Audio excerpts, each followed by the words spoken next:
IPL 2025లో Rajasthan Royals team కి ఏ matches ఈజీగా ఉండబోతున్నాయి, ఏ మ్యాచెస్ టఫ్ గా ఉండబోతున్నాయి, ఇక వీళ్ళు ప్లే ఆఫ్స్ కి వెళ్తారా వెళ్ళరా, వీళ్ళ ఛాన్సెస్ ఎంత, ఇవన్నీ ఈ వీడియోలో అయితే డిస్కస్ చేద్దాం. ఇక రాజస్థాన్ టీం చూసుకుంటే మెయిన్లీ సంజు శాంసన్ కెప్టెన్ అయిన తర్వాత అయితే మాత్రం చాలా కన్సిస్టెంట్ గా పర్ఫార్మెన్స్ ఇస్తూ ఉన్నారు. మెయిన్లీ ఆ ప్లే ఆఫ్ కి అయితే చాలా ఈజీగా రీచ్ అయిపోతూ ఉన్నారు. అలాగే వీళ్ళు హోమ్ గ్రౌండ్ ఇన్ పర్సెంటేజ్ చూసుకున్నా కూడాను చాలా మంచిగానే కనబడుతుంది. మెయిన్లీ చెన్నై తర్వాత అయితే వీళ్ళకే highest in percentage home ground లో ఉంది. ఇక వీళ్ళకైతే ఐపీఎల్ 2025 ఫస్ట్ మ్యాచ్ అయితే మార్చి 23 సండే రోజునైతే హైదరాబాద్ వేదికగా ఎస్ఆర్హెచ్ తోనైతే ఆడబోతున్నారు. ఇక ఈ గ్రౌండ్ లోనైతే రాజస్థాన్ రాయల్ కి రికార్డ్స్ ఎలా ఉన్నప్పటికీ ఈ మ్యాచ్ లో అయితే మాత్రం విజయం అయితే రాజస్థాన్ వరించే అవకాశం ఎక్కువగా కనబడుతుంది. ఈ సెకండ్ మ్యాచ్ చూసామంటే గువాహతి వేదికగా 26వ తేదీ బుధవారం రోజు కేకేఆర్ కి అగేనిస్ట్ గా అయితే ఆడబోతున్నారు. ఇక ఈ మ్యాచ్ లో కూడా అయితే రాజస్థాన్ రాయల్స్ కి అయితే విజయం సాధించే అవకాశం ఎక్కువగా కనబడుతుంది. మెయిన్లీ వాళ్ళ సొంత గ్రౌండ్ లో బాగా పర్ఫార్మెన్స్ చేస్తారు కాబట్టి విజయం అయితే వరించవచ్చు.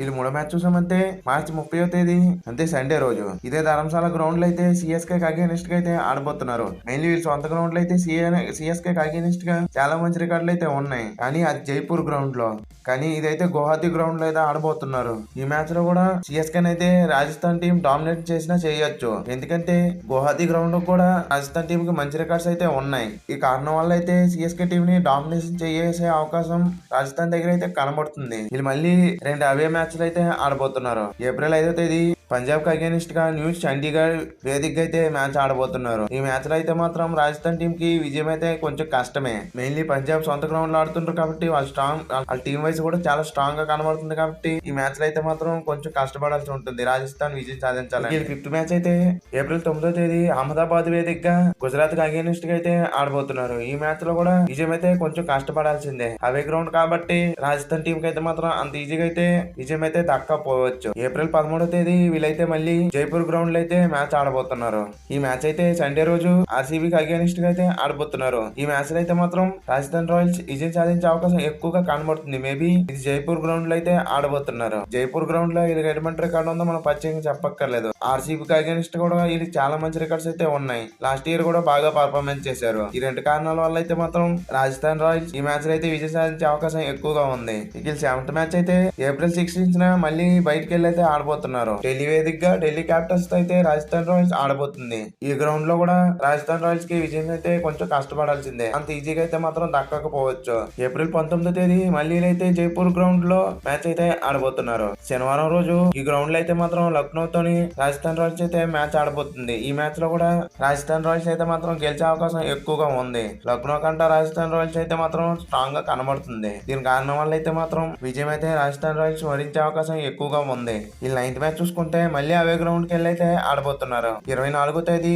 ఏప్రిల్ బెంగళూరు వేదిక అయితే ఆర్సీబీ తోని మ్యాచ్ అయితే ఆడబోతున్నారు. ఈ గ్రౌండ్ లో అయితే మాత్రం రాజస్థాన్ టీం విజయం సాధించే అవకాశం ఎక్కువగా కనబడుతుంది. ఆర్సీబీ పై మంచి రికార్డు ఉండడం, అలాగే ఆర్సీబీకి వాళ్ళ సొంత గ్రౌండ్ లో అంత మంచి రికార్డు లేకపోవడం, ఈ 2 కారణాల వల్ల అయితే మాత్రం రాజస్థాన్ రాయల్స్ కి విజయం సాధించే అవకాశం ఎక్కువగా కనబడుతుంది. ఏప్రిల్ 24వ తేదీ జైపూర్ వేదిక అయితే గుజరాత్ టైటన్స్ అయితే మళ్ళీ మ్యాచ్ ఉండబోతుంది. ఈ మ్యాచ్ లో అయితే మాత్రం గుజరాత్ టైటన్స్ ని అవుట్ ప్లే చేసి అయితే మాత్రం రాజస్థాన్ రాయల్స్ విజయం సాధించే అవకాశం ఎక్కువగా కనబడుతుంది. ఇక 11వ మ్యాచ్ అయితే మే 1వ తేదీ జైపూర్ వేదికగా ముంబైకి అగేనిస్ట్ గా అయితే ఆడబోతున్నారు. ఈ మ్యాచ్ లో అయితే మాత్రం రాజస్థాన్ రాయల్స్ కి విజయం అయితే మాత్రం అంత ఈజీగా రాకపోవచ్చు. మెయిన్లీ ఇదైతే మాత్రం ఐపీఎల్ మిడ్ ఆఫ్ లో అయితే జరుగుతుంది.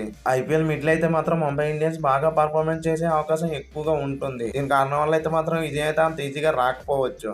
గట్టిగా అయితే రాజస్థాన్ ప్రయత్నించాల్సి ఉంటుంది. ఇక 12th మ్యాచ్ అయితే మే 4వ తేదీ కోల్కతా వేదికగా కేకేఆర్ అయితే మ్యాచ్ ఆడబోతున్నారు. కోల్కతా వేదిక అయితే లాస్ట్ ఇయర్ చాలా మంచి రికార్డ్ అయితే ఉన్నది. ఒక బిగ్ చేసి అయితే మాత్రం ఈ గ్రౌండ్ లో అయితే చేసి కేకేఆర్ మీద అయితే రాజస్థాన్ టీం విజయం అయితే సాధించింది.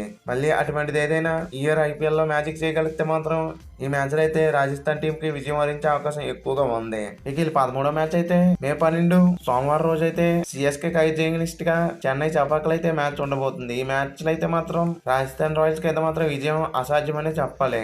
చెన్నై గ్రౌండ్ లో అయితే సిఎస్కే టీం ఎలా ఆడుతుందో మనం ప్రత్యేకంగా చెప్పక్కర్లేదు. అలాగే రాజస్థాన్ రాయల్స్ కి అంత మంచి రికార్డు కూడా ఈ గ్రౌండ్ లో అయితే లేదు. ఈ 2 కారణాల వల్ల అయితే మాత్రం సిఎస్కే ని ఈ గ్రౌండ్ లో బీట్ చేయడం చాలా కష్టమైన విషయం. ఇక ఐపీఎల్ 2025 అయితే లాస్ట్ లీగ్ మ్యాచ్ మే 16వ తేదీ పంజాబ్ కి అగేనిస్ట్ గా అయితే ఆడబోతున్నారు. ఇక ఈ మ్యాచ్ అయితే మాత్రం వాళ్ళ సొంత గ్రౌండ్ అయిన జైపూర్ వేదిక అయితే గ్రౌండ్ లో మొదలైన రాజస్థాన్ మ్యాచెస్ ఈ సొంత గ్రౌండ్ లో అయితే లీగ్ మ్యాచెస్ ముగిపోతున్నాయి. ఇక వీళ్ళైతే మాత్రం ప్లే ఆఫ్స్ కి వెళ్లే ఛాన్సెస్ ఎక్కువగా కనబడుతున్నాయి. ఆల్మోస్ట్ 70% అయితే రాజస్థాన్ టీం ప్లే ఆఫ్స్ కి వెళ్లే అవకాశం ఎక్కువగా ఉంది. వీళ్ళైతే మాత్రం హోమ్ గ్రౌండ్ లో 7 మ్యాచెస్ అయితే 5 మ్యాచెస్ ఖచ్చితంగా గెలిచే అవకాశం ఎక్కువగా కనబడుతుంది. మెయిన్లీ వీళ్ళు హోమ్ గ్రౌండ్ లో అయితే చాలా మంచి రికార్డ్స్ ఉన్నాయి. వీళ్ళకి హోమ్ గ్రౌండ్ లో అయితే పంజాబ్ తో మ్యాచ్, అలాగే ముంబై ఇండియన్స్ తో మ్యాచ్, ఆర్సీబీ తో మ్యాచ్, ఈ 3 మ్యాచెస్ మాత్రమే టఫ్ గా కనబడుతున్నాయి. సిఎస్కే లాంటి టాంగ్ టీమ్ తో ఆడుతున్నప్పుడు సిఎస్కే మీద అయితే మంచి రికార్డ్ ఉంది కాబట్టి వీళ్ళకి పర్వాలేదు. కానీ వీళ్ళు అవే గ్రౌండ్స్ మ్యాచెస్ అయితే మాత్రం అలా కాదు, చాలా స్టఫ్ మ్యాచెస్ అయితే ఉండబోతున్నాయి. CSK team, Punjab Kings, Kolkata night riders, Delhi Capitals, Bengaluru Royals ఇటువంటి టఫ్ మ్యాచెస్ అయితే వీళ్ళకైతే ఉండబోతున్నాయి. రాజస్థాన్ రాయల్స్ టీం అయితే మాత్రం